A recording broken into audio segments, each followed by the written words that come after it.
Think, Try, Transform. Der Podcast zum Ruhr Innovation Lab. Zu Gast heute Professor Doris Reiter. Sie ist Geschäftsführerin der Graduate School of Physics in Dortmund, die es seit 2022 gibt. Und sie ist Wissenschaftlerin auch zugleich. Und Dr. Christiane Wüllner. Sie ist hier in der Funktion als Executive Director der Research School in Bochum. Und das bereits seit der Anfangszeit, seit 2006. Herzlich willkommen und wirklich schön, dass wir heute gemeinsam über das Thema Next Generation Science zu sprechen kommen. Also die Ausbildung zukünftiger Forscherinnen und Forscher. Wirklich schön, dass Sie da sind. Ich bin sehr gespannt auf unser Gespräch. Liebe Frau Reiter, liebe Christiane, ich hatte jetzt kurz erwähnt, in welcher Funktion Sie hier sind. Das ist jetzt eine Funktion des Wissenschaftsmanagements. War das ein Weg, der für Sie klar war? Hat sich das so abgezeichnet oder ist das etwas, was sich quasi im Laufe der Zeit ergeben hat? Ja, erstmal vielen Dank und guten Morgen. Ja, meine Reise, ich bin gestartet als Wissenschaftlerin tatsächlich nach der Promotion. Ich bin von Haus aus Biologin, Pflanzenphysiologin und habe auch danach dann noch als Postdoc gearbeitet. Ich wollte unheimlich gerne in die Medizin, weil mich das schon immer interessiert hat, weil ich vorher auch eine Ausbildung gemacht habe als MTA. Ich komme aus einem nicht-akademischen Haushalt. Für mich war Universität nicht so wirklich ein Begriff. Und habe mir das dann alles selber erschlossen und habe dann auch promoviert. Und wie gesagt, dann kurzer Abstecher in die Medizin. Und dann kam das Leben dazwischen. Dann habe ich 2 Kinder bekommen. Und zur damaligen Zeit, das ist ja auch schon eine Weile her, und habe mich dann aber wieder an die Universität gewandt. Weil ich gedacht habe, wenn jemand weiß, was ich mal konnte, dann ist es hier verortet. Und tatsächlich hat mein damaliger Doktorvater gesagt, da wird eine Stelle frei in einem internationalen Graduiertenkolleg. Machen Sie das mal. Ich sagte, weiß ja gar nicht, was es ist. Und doch, das können Sie.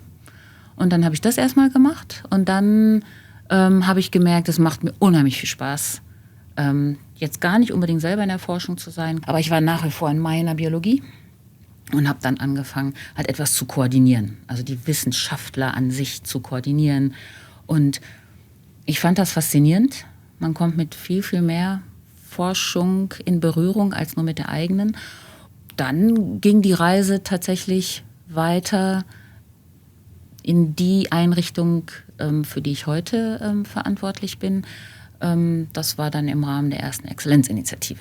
Die Research School in Bochum. Genau, als wir den Antrag geschrieben haben, das war dann tatsächlich auch mit meinem damaligen Doktorvater zusammen, der war dann Prorektor, hinterher Rektor und wir hatten so die gleiche Idee und haben gedacht, wir probieren es einfach mal.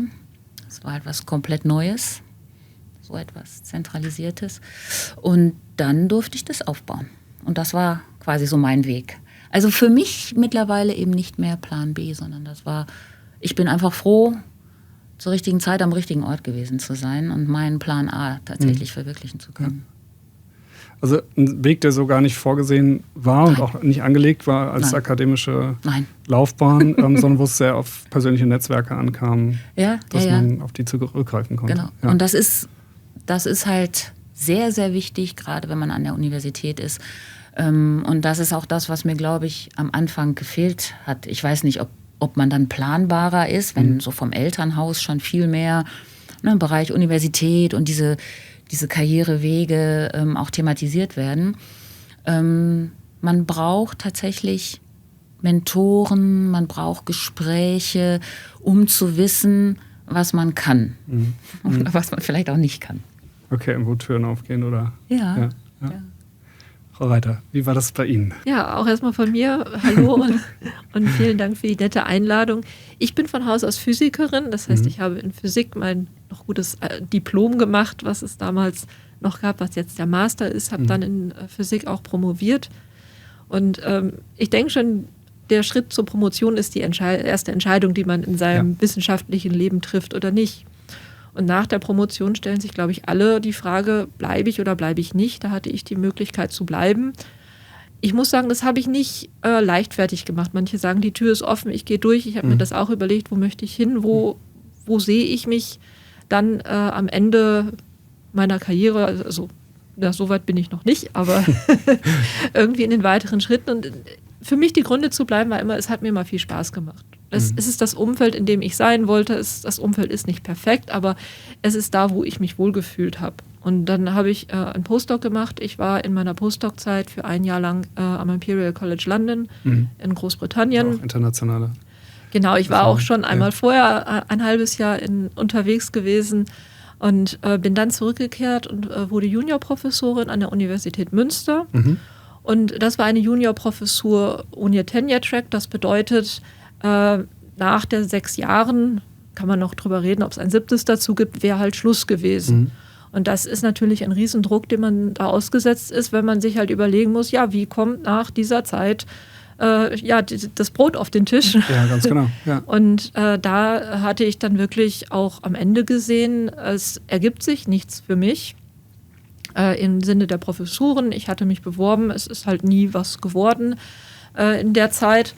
Und dann habe ich halt geschaut, wie geht es für mich weiter. Und da hatte sich die Möglichkeit ergeben, für mich hier an die TU Dortmund zu kommen, im Rahmen sowohl als Wissenschaftlerin zu kommen, aber auch als Geschäftsführerin der Dortmund Graduate School of Physics, wo man sich überlegt hatte, dass man die Doktorandinnen- und Doktorandenausbildung für uns in der Physik etwas mehr strukturieren möchte. Da kann ich gleich noch ein bisschen mehr drüber erzählen, was wir da machen. Ja.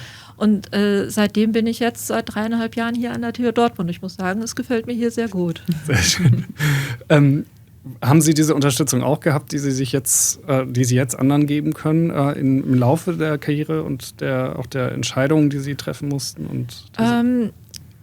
Wir sind immer noch sehr in der Wissenschaft darauf angewiesen, auf die Betreuungsperson. Das ist typischerweise der Doktorvater, die Doktormutter, die das in besser oder schlechter erfüllen. Und ich war immer jemand, ich habe es dann eingefordert. Ich hatte manchmal Fragen, ich habe gefragt, ist das was, wo mich meine Betreuungsperson sieht? Ich habe das auch andere Leute gefragt. Ich glaube aber, da bin ich eher die Ausnahme von der Regel, dass ich das eingefordert habe. Ist immer noch ein Tipp, den ich gebe. Mal einfach fragen, das hilft viel weiter. Und ich denke, wir versuchen das jetzt nicht nur auf Abruf zu kriegen von den Doktorandinnen und Doktoranden, sondern in unserer Graduate School versuchen wir das auch ein bisschen zu systematisieren, sodass es nicht mehr wirklich nur darauf ankommt, habe ich gefragt, sondern eigentlich sollte man drüber reden. Es sollte der Raum dafür da sein, dass drüber geredet wird und dass sich diese Fragen gestellt werden und dass diese Fragen auch mit Menschen besprochen werden, die vielleicht ein bisschen mehr Erfahrung und eine andere Blickweise haben. Ja.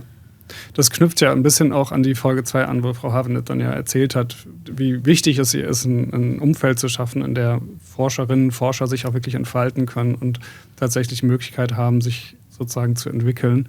Ich glaube, gerade für unsere Doktorandinnen und Doktoranden steht erstmal im Vordergrund, dass sie ihre Promotion hervorragend machen. Das ist natürlich ganz wichtig für die und sie machen sich auch viele Gedanken, wo geht es danach weiter.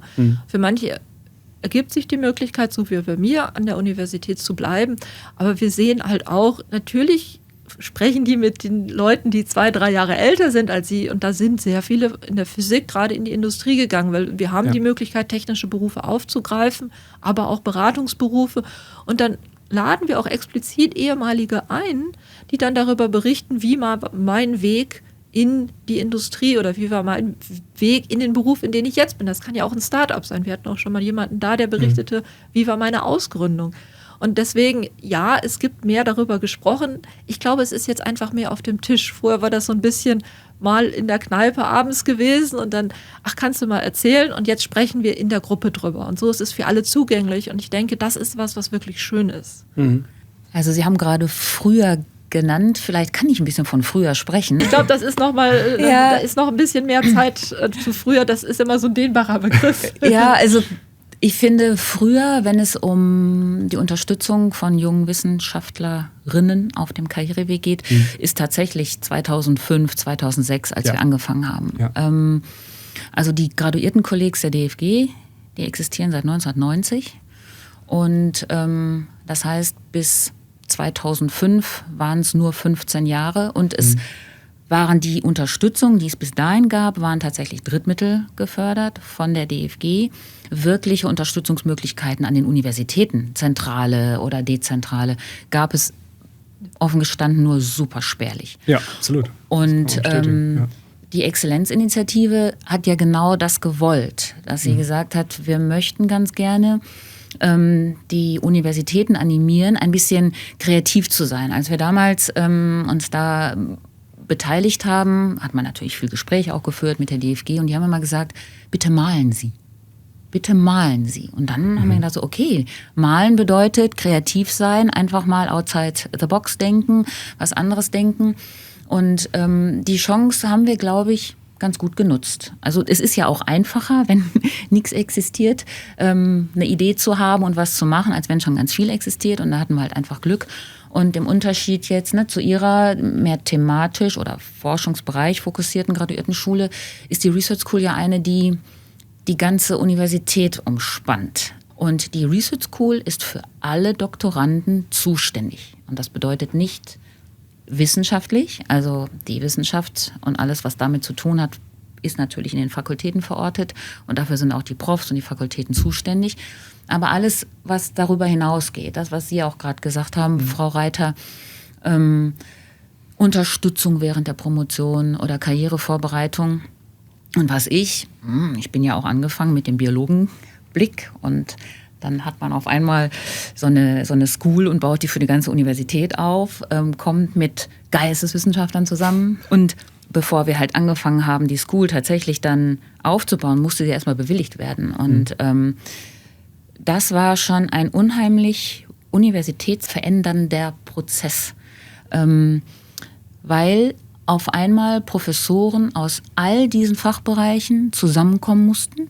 Die mussten üben für eine Begehung, die damals vor Ort in Bonn war. Die mussten zusammenarbeiten. Wir mussten im Vorfeld uns auf eine gemeinsame Sprache verständigen. Und das war so, also finde ich heute noch toll, wenn ich dann zurückdenke, es war so toll zu sehen, wie die Professoren Interesse hatten. Also das hat auch etwas verändert in der Universität und war dann quasi der Baustein für die Research School. Und dort haben wir es dann genauso mit den Doktoranden gemacht, die wir dann, ob sie es wollten oder nicht, zusammengepfercht haben, alle Disziplinen. Und das an sich, klar, man hat ein Programm, aber das an sich hat einen wahnsinnig großen Wert, Interdisziplinarität, voneinander zu lernen. Aber wir hatten jetzt eigentlich chronologisch begonnen mit der Research School.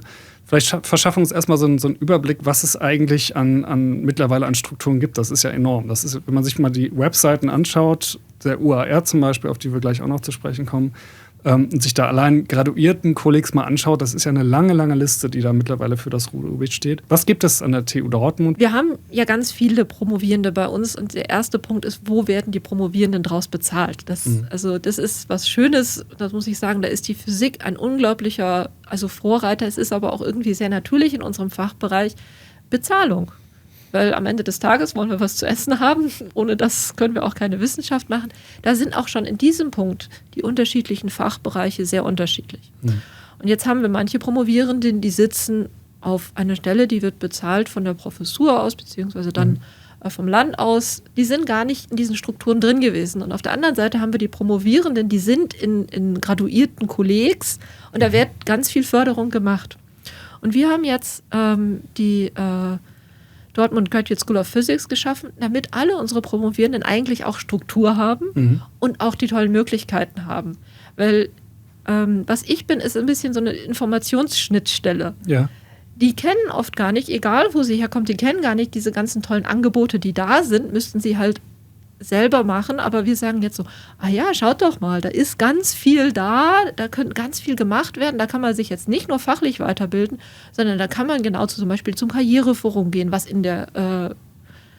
das ist wirklich in der Ruhr passiert, da kann man zusammen gehen zu unserem Graduate-Zentrum, das sind die Kurse anbieten, entweder an der TU Dortmund oder an der RUB, wo man sagen kann, ich möchte was lernen über Academic Writing.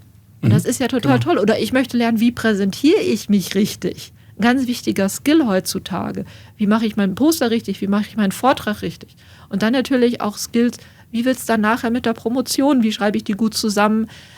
Wie kann ich dann meine gute Disputation machen? Ganz zentrale Fragen für die.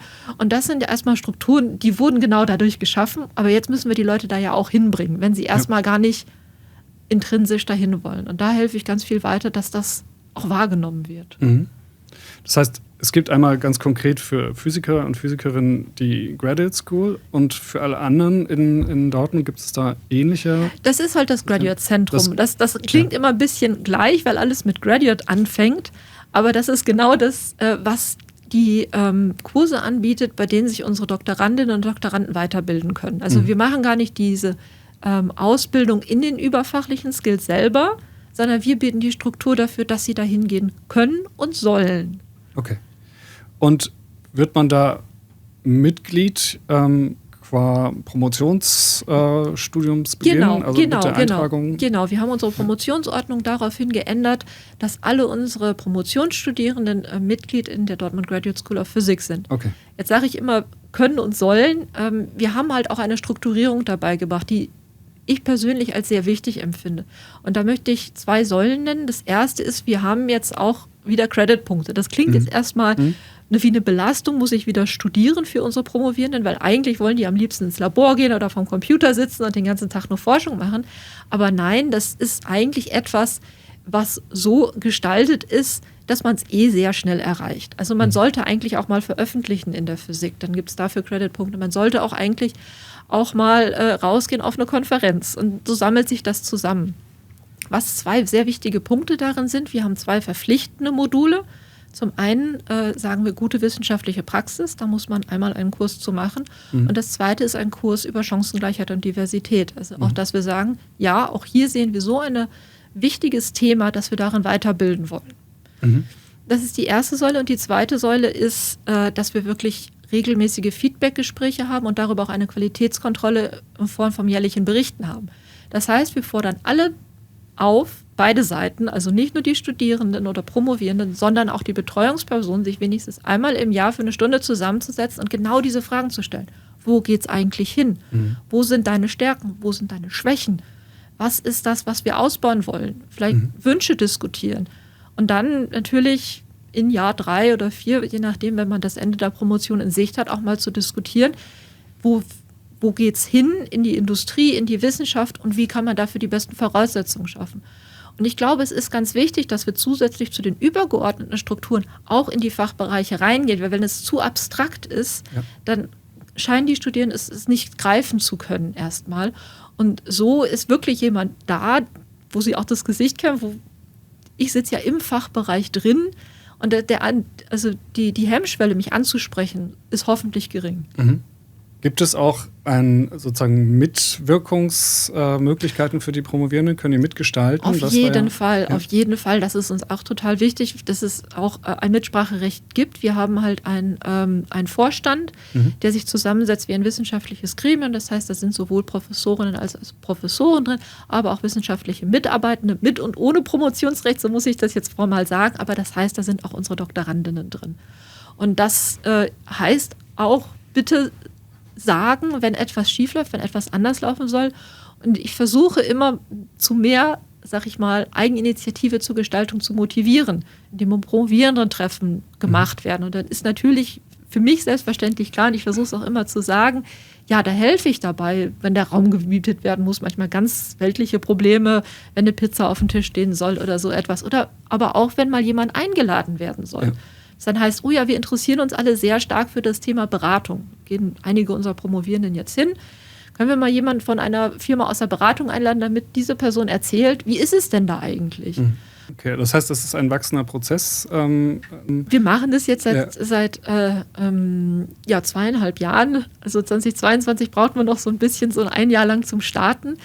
Unsere ersten Promovierenden sind gerade erst fertig geworden. Ich weiß gar nicht, ob sie ihre Verteidigung schon hatten, aber da sieht man, wie jung wir das gerade machen. Aber jetzt sieht man auch schon die ersten Erfolge von dieser ganzen Initiative. Weil Promovierende, es gibt oft diese, bei 9 von 10 Promovierenden ist alles gut. Und die wollen wir auch mit wirklich möglichst wenig Bürokratie belasten. Weil die sollen ja wirklich Zeit haben, ihre Forschung zu machen, ihren Forschungsideen zu verfolgen. Aber es gibt auch immer mal wieder Konflikte und es gibt mal Tiefphasen. Und die wollen wir auch abholen. Und da wollen wir halt auch sagen, ja, wir sehen, eine Promotion ist mehr als nur Forschung machen. Es gibt alle möglichen lebensgroßen Blöcke, oder Steine, die einen Weg geschmissen werden. Und da sagen wir auch so, ja, das wird dann wenigstens auch auf den Tisch gebracht, entweder in den Feedback-Gesprächen, aber wir haben auch 2 Vertrauenspersonen im Fachbereich benannt, wo nicht nur Studierende im Bachelor und Master, aber auch unsere Promovierenden aufgefordert werden, hinzugehen. Mhm. Und dann kann man sehen, ist es etwas, wo wir Aktion machen müssen? Ist es vielleicht auch etwas, das legt sich wieder in 2 Monaten? Es gibt ja die ganze Bandbreite an Problemen, aber es gibt manchmal auch wirklich Sachen, wo wir dran gehen müssen, auch als Fakultät. Mhm.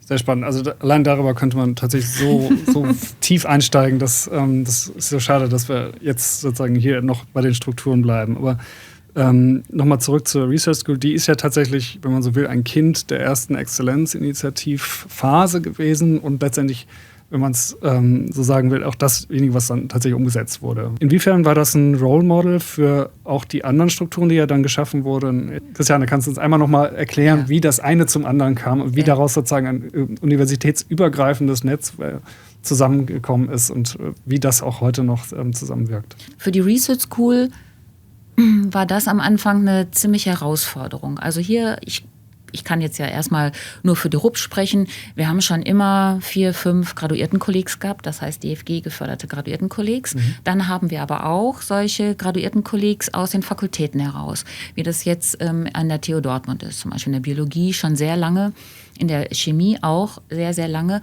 Und wir mussten jetzt gucken, wenn es da so ein Dach gibt als Research School, wie passt das denn mit denen zusammen? Weil wir möchten ja nichts doppelt machen, sondern wir möchten unterstützen.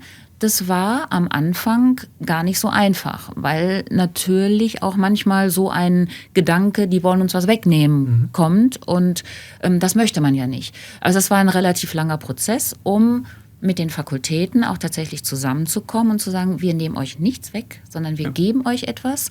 Ihr seid nach wie vor für die Forschung zuständig und wir harmonisieren quasi unsere Curriculum ist vielleicht ein bisschen zu harter Ausdruck, aber Vorgaben oder strukturierte Programme.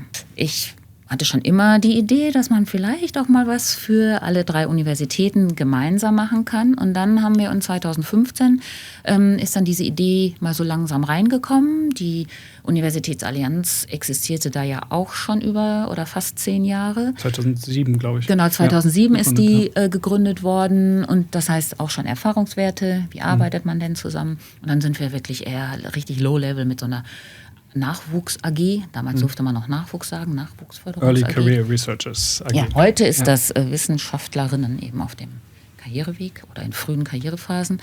Und dann haben wir uns zusammengesetzt und dann ist diese Idee der Research Academy entstanden und die ist dann gefördert worden von den 3 Universitäten, aber auch vom Land und von Merkur. Und die ist 2017 ist sie dann gestartet. Und 2018 sehr, sehr konzentriert auch mit einer Koordinatorin. Also die Akteure sind die 3 lokalen Einrichtungen. Wir machen quasi alles, aber wir bieten das unter diesem Dach an.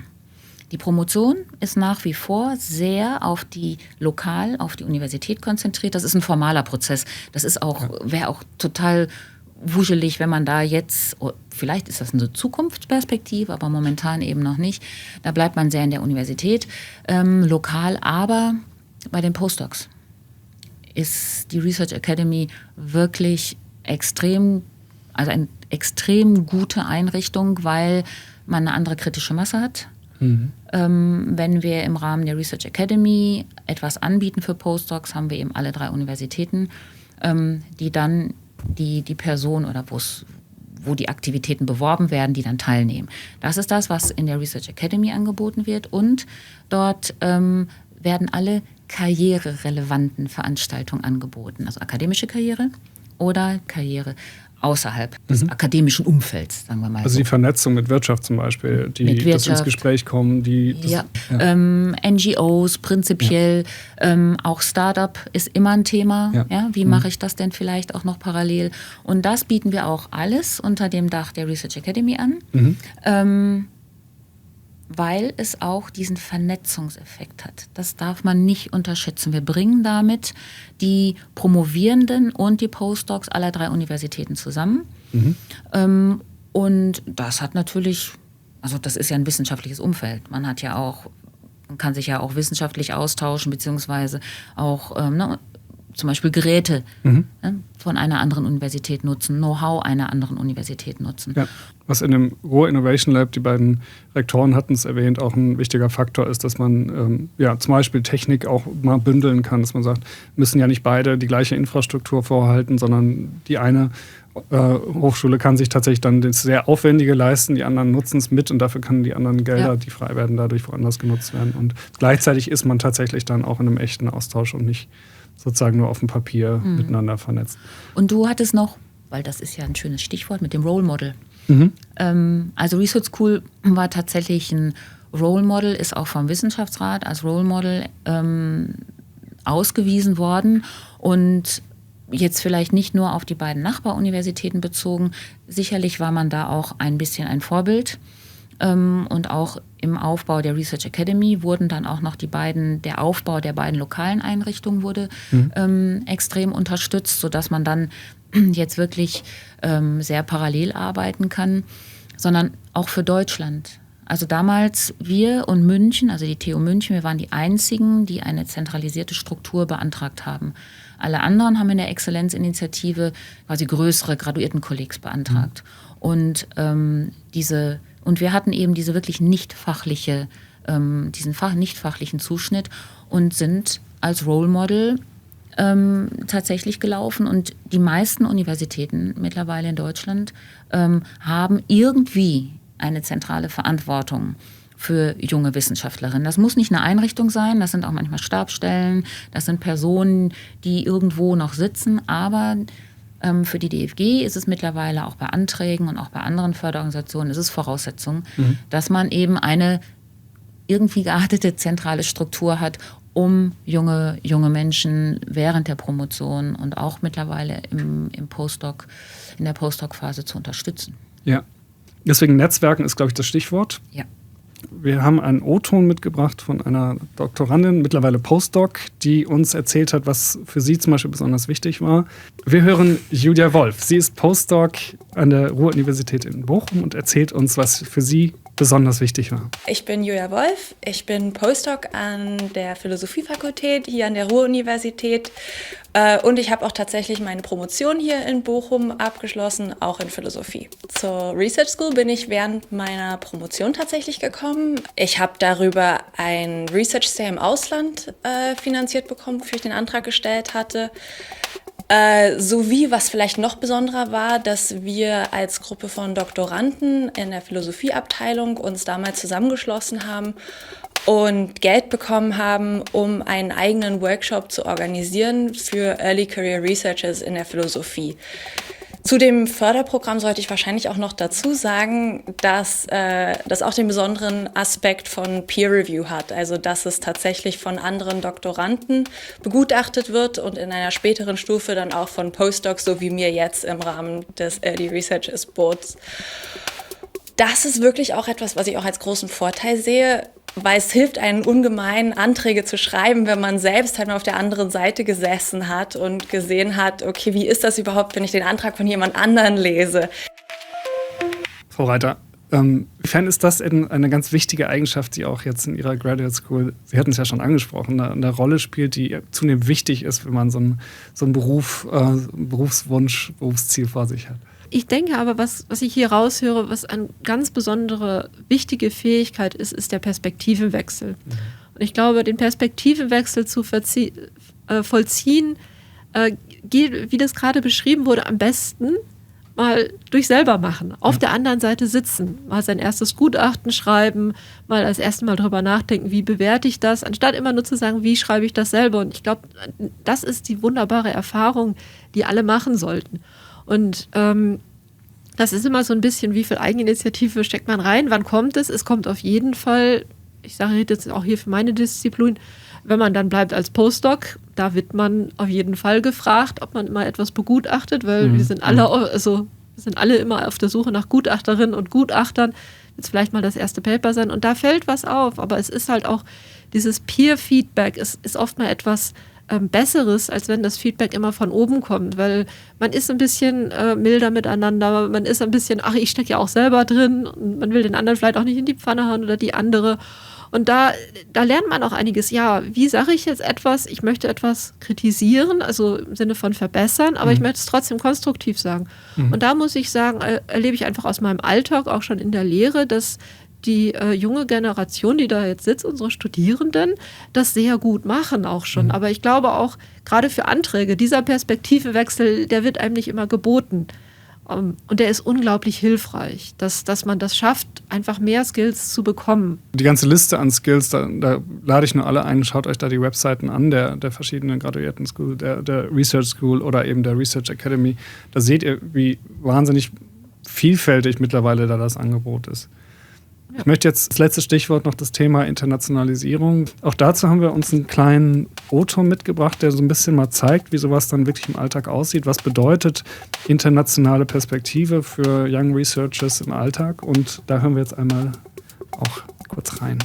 Mein Name ist Niklas Rilke, ich bin Promovierender an der IGSN, der International Graduate School of Neuroscience, und promoviere da in Neurowissenschaften und hatte jetzt die Möglichkeit, über Unterstützung durch die Rupp Research School nach Japan zu reisen und dort den ISNI-Kongress 2025 zu besuchen. Das ist der Kongress der Neuroimmunologie, der International Society for Neuroimmunology.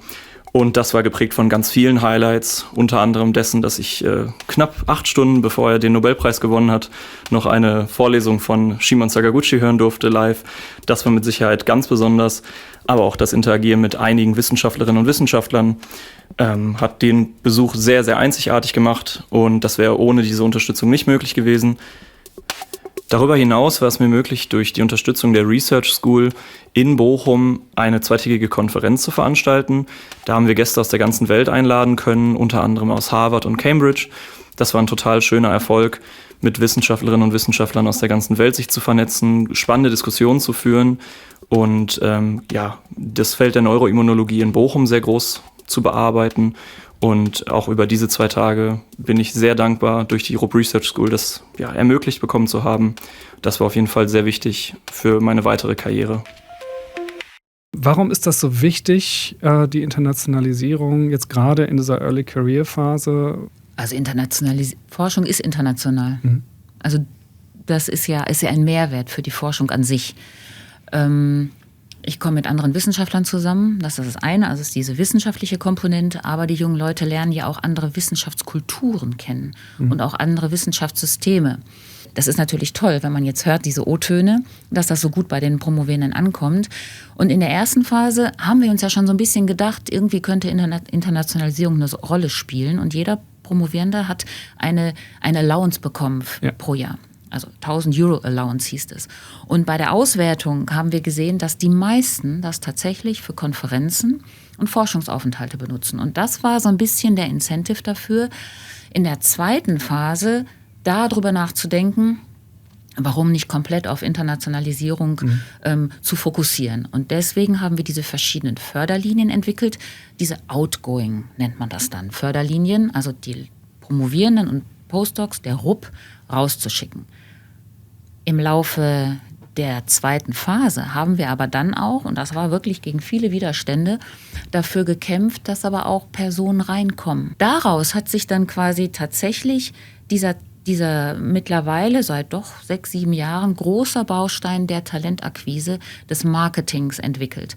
Und das ist natürlich jetzt in der neuen Exzellenzstrategie ein sehr, sehr wichtiger Punkt.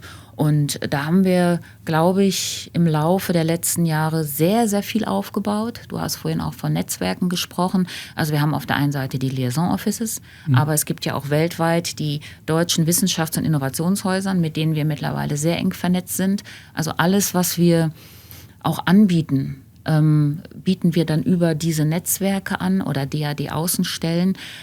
Das ist super. Man erreicht wirklich weltweit alles. Auch Ausschreibungen können wir darüber lancieren. Wenn man sich wirklich mal anguckt, was die 3 Universitäten zu bieten haben an Forschung, wenn man damit an so einem Stand ist und einfach nur sagt, so, was wollt ihr denn? Außer Zahnmedizin und Agrarwissenschaften haben wir hier eigentlich alles. Das ist wirklich ein Fund. Und dann noch diese gute Unterstützung für junge Wissenschaftler, das ist schon sehr attraktiv. Und was wir dann machen, also das ist gerade im Bereich der Talentakquise super wichtig, und das spielt ja auch jetzt in dem Exzellenzantrag eine Rolle, man muss über das Wissenschaftssystem informieren. Es bringt gar nichts, einfach nur irgendwo hinzufahren und zu sagen, kommt mal her. Also man muss Perspektiven bieten, man muss Transparenz bieten, also sagen, wie läuft denn bei uns eine Karriere ab? Und man darf auch nicht davon ausgehen, dass man die Leute haben möchte, also kein Brain-Drain-Gedanke, sondern immer dieses Brain-Circulation, zu sagen, kommt doch einfach zu uns, 4, 5 Jahre, hier Forschung machen, dann geht ihr wieder.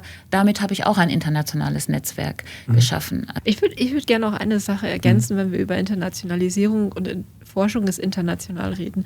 Ich glaube, was sich in den letzten Jahren sehr viel verändert hat, ist auch der Gedanke, dass wir nicht nur Forscherinnen und Forscher fachlich ausbilden, sondern wir wollen ja auch kritische, weltoffene Bürgerinnen ausbilden. Und Internationalisierung ist das, was einem die Perspektive gibt. Wenn, wir haben das gerade so schön gehört, ein Forschungsaufenthalt in Japan stattgefunden hat. Das ändert einfach die Sicht auf die Welt. Wenn man mal, auch wenn es nur in Frankreich, was jetzt etwas näher dran ist, war, wenn man da ein halbes Jahr lang gelebt hat und nicht nur als Besucherin oder Besucher da war, das ändert die Perspektive darauf, wie man zum Beispiel die EU sieht, wenn man sagt, oh ja, jetzt verstehe ich, dass da so viel diskutiert wird oder auch auf der Weltbühne so viel diskutiert wird. Ja. Und wir bilden sehr intellektuell fähige Menschen aus, die vielleicht ja auch in Entscheidungspositionen gehen und dass diese Menschen auch mehr mitbringen als nur das Fachwissen, nämlich gewisse Perspektiven, das Verständnis für andere Menschen von anderen Kulturen mit anderen Hintergründen, auch das Verständnis, was ich gerade sagte, für Diversität, Chancengleichheit. Das ist ja auch etwas, was wir nicht vernachlässigen sollten, sondern was wir fördern müssen. Und ich glaube, das ist auch was wir zukunftsgerichtet in die Ausbildung von Doktorandinnen und Doktoranden hereinbringen werden, auch noch verstärkt, genau durch solche Strukturen, die wir sie haben und die wir hoffentlich dann auch ausbauen, dass wir sagen, ja, wir haben wirklich kritische und weltoffene und wirklich demokratiefördernde Bürgerinnen und Bürger ausgebildet.